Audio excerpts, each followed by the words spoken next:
सलामकुम वीरो। अच्छा, कोई बहुत ही पुरानी गल नहीं, 2-3 साल 4 साल हद पहले जो इत्थे इतवार बज़ार जाईदा सी 1000 रुपया लैके तो 4-5 वड्डे छापर सब्जियां दे और सौदे दे हुंदे सी आचे और चुकना औखा हो जाता सी। हुण कल गया तो 1000 रुपये दे विच अद्धा किलो चिकन तो एक निक्का छापर सब्जियां दा, और सब्जियां भी पूरियां नहीं आईयां। तो महंगाई कित्थों कित्थे चली गई है।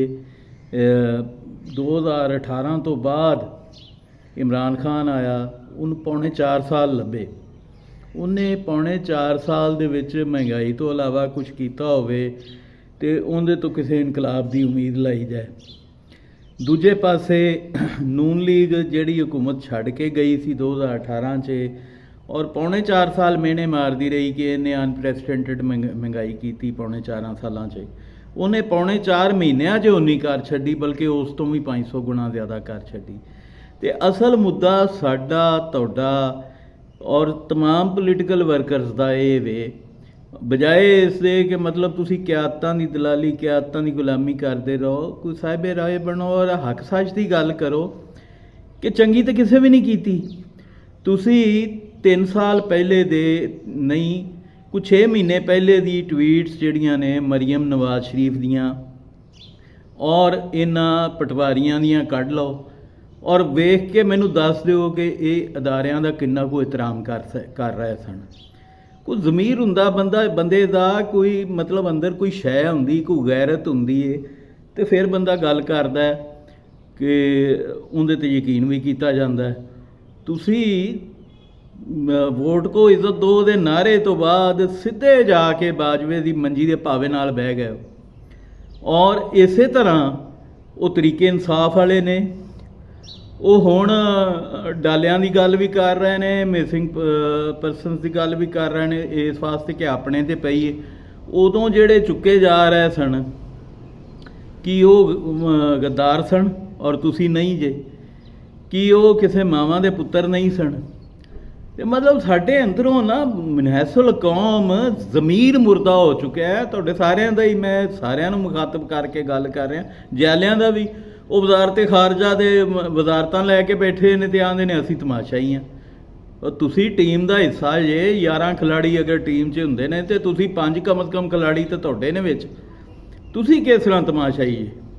और फिर तुहाडी सारी जिंदगी की जदोजहद एंटी इस्टैबलिशमेंट रही है। अज तुसी किस मूँह नाल उथे मतलब तस्मे मूँह च पा के ते वजारतां लैके बैठे हो। कोई असूल की गल हुंदी है, कोई प्रिंसिपल की गल हुंदी, कोई प्रिंसिपल स्टांस हुंदा है। कोई बड़का मारन की लोड़ नहीं हुंदी कि असीं इंज कर देंगे, इस्टैबलिशमेंट नूं उड़ा के रख देंगे, फौज नूं उड़ा के रख देंगे। क्यों यार उड़ा के रख दोगे?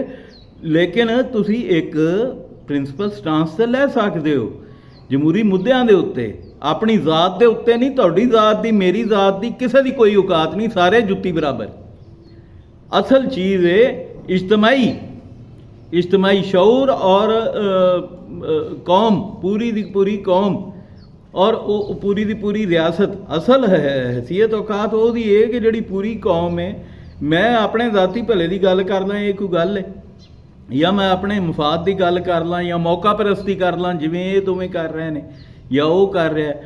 हुण सियासी तौर पर जदों ये सारा कुछ हुंदा पिया है, तो मैं समझना नून लीग ते पीपल्स पार्टी इमरान खान नूं लीडर बना चुकियां ने, बतदरीज इन्हां बनाया और अपनियां सियासी हमाकतां दे नाल बनाया। तुसीं अंदाज़ा लाओ, एक छोटी जी मिसाल, फैसल वाडे की प्रैस कॉन्फ्रेंस बराह रास्त PTV ते नशर कर दी। यार तुहाडे च कोई पोलीटिकल ब्रेन नहीं, इस्टैबलिशमेंट भी तुहाडे नाल है, तुसीं 2 सियासी जमातां हो, अपने आप नूं तजर्बाकार सियासी जमातां भी कहंदे हो। कोई ब्रेन नहीं है पोलीटिकल ब्रेन जिहड़ा पोलीटिकली उहनूं काउंटर कर सकदा। तुसीं फैसल वाडे की प्रैस कॉन्फ्रेंस करवा दी, मतलब तुसीं इमरान की रिकॉर्डिंग नहीं चलाते, तुसीं डायरैक्ट बराह रास्त फैसल वाडे की प्रैस कॉन्फ्रेंस करा दी। तुसीं नंगे होए हो, तुसीं कहंदे यूथीए नंगे होए ने, यूथीए तो अगे दे ही नंगे सन, उन्हां तो हुण कपड़े पाउणे शुरू करते ने, तुसीं नंगे होए हो।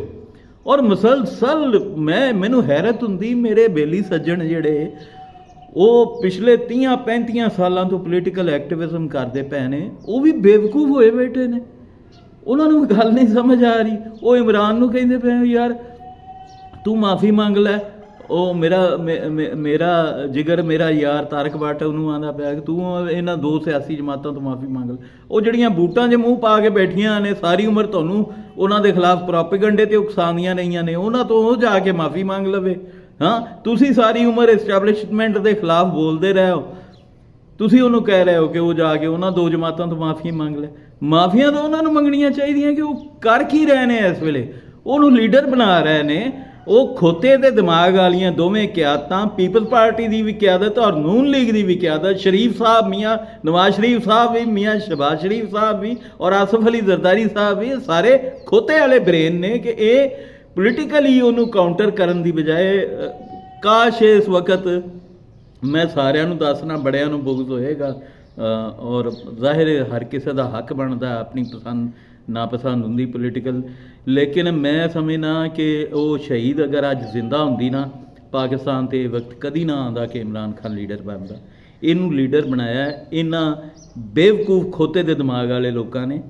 ਉਹਦੀ ਹਰ ਚੀਜ਼ ਨੂੰ ਇਹ ਮੈਗਨੀਫਾਈ ਕੀਤੀ ਜਾ ਰਿਹਾ ਨਾ, ਔਰ ਜਿਹੜੀ ਚੀਜ਼ ਨਹੀਂ ਕਰਨੀ ਚਾਹੀਦੀ।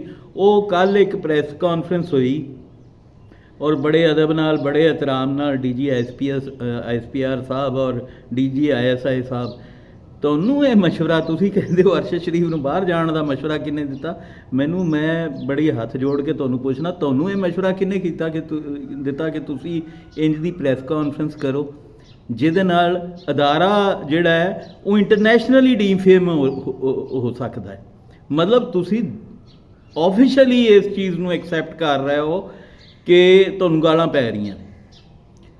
ਇੰਨੀ ਵੱਡੀ ਪੋਸਟ ਹੈ, ਕਿਸੇ ਮਤਲਬ ਛੋਟੇ ਹਵਾਲਦਾਰ ਜਾਂ ਕੋਈ ਕਪਤਾਨ ਦੇ ਰੈਂਕ ਦੇ ਬੰਦੇ ਨੇ ਗੱਲ ਕੀਤੀ ਹੁੰਦੀ, ਉਹ ਜ਼ਾਹਿਰ ਹੈ ਇੰਟਰਨੈਸ਼ਨਲ ਮੀਡੀਆ 'ਤੇ ਨਹੀਂ ਆਉਂਦੀ, ਉਹਦੇ 'ਤੇ ਤਵੱਜੋ ਨਾ ਹੁੰਦੀ। ਤੁਸੀਂ ਬਹੁਤ ਵੱਡਿਆਂ ਅਹੁਦਿਆਂ 'ਤੇ ਬੈਠੇ ਹੋ, ਤੁਸੀਂ ਮੈਨੂੰ ਦੱਸੋ ਤੁਹਾਡੇ ਕੋਲ ਕੋਈ ਮਤਲਬ ਪੋਲੀਟੀਕਲ ਸਾਇੰਟਿਸਟ ਨਹੀਂ ਜਿਹੜਾ ਤੁਹਾਨੂੰ ਇਹਦੀ ਐਡਵਾਈਸ ਦੇ ਸਕੇ ਕਿ ਯਾਰ ਇਹ ਗੱਲਾਂ ਤੁਹਾਡੇ ਅਹੁਦਿਆਂ ਦੇ ਸ਼ਾਨ ਨਹੀਂ ਨੇ, ਔਰ ਜੋ ਤੁਸੀਂ ਉੱਥੇ ਬੈਠੇ ਕਨਫੈਸ਼ਨ ਕੀਤੀ ਜਾ ਰਹੇ ਹੋ ਇਹ ਇੰਟਰਨੈਸ਼ਨਲੀ ਪਾਕਿਸਤਾਨ ਨੂੰ ਕਿੰਨਾ ਨੁਕਸਾਨ ਦੇਣਗੇ। ਦੁਸ਼ਮਣ ਮਮਾਲਕ ਨੇ ਜਿਹੜੇ, ਦੁਸ਼ਮਣ ਮੁਲਕ ਨੇ ਜਿਹੜੇ ਸਾਡੇ, ਉਹ ਤਾਂ ਸਾਡਾ ਉਹਨਾਂ ਨੂੰ ਤਾਂ ਹਾਸਾ ਬਣਾਉਣ ਦਾ ਮੌਕਾ ਦੇ ਦਿੱਤਾ ਤੁਸੀਂ।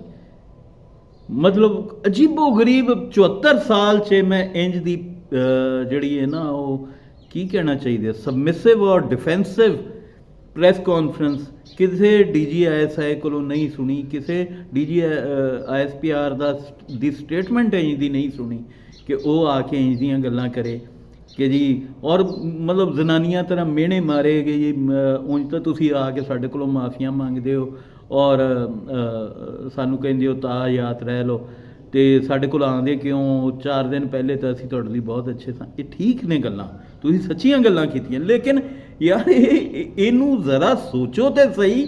ਆਪਣੇ ਇਦਾਰੇ 'ਚ ਅਗਰ ਕੋਈ ਥਿੰਕ ਟੈਂਕ ਹੈ ਤੇ ਉਹਨੂੰ ਬਿਠਾ ਕੇ ਸੋਚੋ ਤਾਂ ਸਹੀ ਕਿ ਇਹਦੇ ਰਿਪਰਕਸ਼ਨਸ ਕੀ ਹੋਣਗੇ, ਇਹਦੇ ਕੌਨਸੀਕੁਐਂਸਸ ਕੀ ਹੋਣਗੇ। ਇਹਨੂੰ ਜਿਹੜੇ ਗੈਰ ਲੋਕ ਨੇ, ਜਿਹੜੇ ਦੁਸ਼ਮਣ ਮਮਾਲਕ ਨੇ ਜਾਂ ਦੂਸਰੇ ਮੁਲਕ ਨੇ, ਉਹ ਕਿੰਜ ਦੇਖਣਗੇ, ਉਹ ਕਿਸ ਅੱਖ ਨਾਲ ਵੇਖਣਗੇ। ਤੇ ਕੁਛ ਤੇ ਹੋਣਾ ਚਾਹੀਦਾ ਯਾਰ, ਕੋਈ ਤੇ ਇਹਦਾ ਪੋਲੀਟੀਕਲ ਜਿਹੜਾ ਸੋਲੂਸ਼ਨ ਹੋਣਾ ਚਾਹੀਦਾ ਹੈ ਸਾਰੀ ਚੀਜ਼ ਦਾ। ਮਤਲਬ ਇਹ ਚੀਜ਼ਾਂ ਕੋਈ ਪੋਲੀਟੀਸ਼ੀਅਨ ਕਰੇ ਤੇ ਉਹ ਹੁੰਦਾ ਹੈ ਕਿ ਠੀਕ ਹੈ, ਪੋਲੀਟੀਸ਼ੀਅਨਸ ਦਾ ਤਾਂ ਕੋਈ ਇੰਜ ਦਾ ਹੁੰਦਾ ਨਹੀਂ, ਉਹ ਕਦੀ ਮਾਫੀਆਂ ਮੰਗ ਲੈਂਦੇ ਨੇ, ਕਦੀ ਕੁਛ ਕਰ ਲੈਂਦੇ ਨੇ, ਲੇਕਿਨ ਤੁਸੀਂ ਤਾਂ ਯਾਰ ਆਫੀਸ਼ੀਅਲ ਇੱਕ ਇੰਨੀਆਂ ਵੱਡੇ ਇਦਾਰੇ, ਇੰਨੀ ਮਤਲਬ ਰਿਆਸਤ ਦੀ ਆਫੀਸ਼ੀਅਲ ਪੋਸਟਾਂ 'ਤੇ ਬੈਠੇ ਹੋ ਤੇ ਇਹ ਬੜੀ unnecessary, I am sorry to say, ਬੜੀ ਅਨਨੈਸੈਸਰੀ ਪ੍ਰੈਸ ਕਾਨਫਰੰਸ ਤੁਸੀਂ ਕੀਤੀ। ਔਰ ਮੈਂ ਸਮਝਦਾ ਪੀਪਲਜ਼ ਪਾਰਟੀ ਔਰ ਨੂਨ ਲੀਗ ਤੁਹਾਡੇ ਨਾਲ ਦੁਸ਼ਮਣੀ ਕਰ ਰਹੀਆਂ ਨੇ ਇਹਨੂੰ, ਇਸ ਪ੍ਰੈਸ ਕਾਨਫਰੰਸ ਨੂੰ ਹਾਈਲਾਈਟ ਕਰਕੇ। ਔਰ ਜਿਹੜੀ ਬਿਲਾਵਲ ਨੇ ਵੀ ਤਾਰੀਫ ਕੀਤੀ ਕਿ ਜੀ ਬੜੀ ਜ਼ਬਰਦਸਤ ਪ੍ਰੈਸ ਕਾਨਫਰੰਸ, ਬਿਲਕੁਲ ਜ਼ਬਰਦਸਤ ਪ੍ਰੈਸ ਕਾਨਫਰੰਸ ਨਹੀਂ, ਇਹ ਕਾਊਂਟਰ ਪ੍ਰੋਡਕਟਿਵ ਹੈ। ਇਹਦਾ ਇਮਰਾਨ ਨੂੰ ਫਾਇਦਾ ਹੋ ਰਿਹਾ, ਸਿਰਫ ਇਮਰਾਨ ਨੂੰ ਫਾਇਦਾ ਹੋ ਰਿਹਾ ਜਾਂ ਸਿਰਫ ਪਾਕਿਸਤਾਨ ਨੂੰ ਨੁਕਸਾਨ ਹੋ ਰਿਹਾ, nothing else. Thank you very much.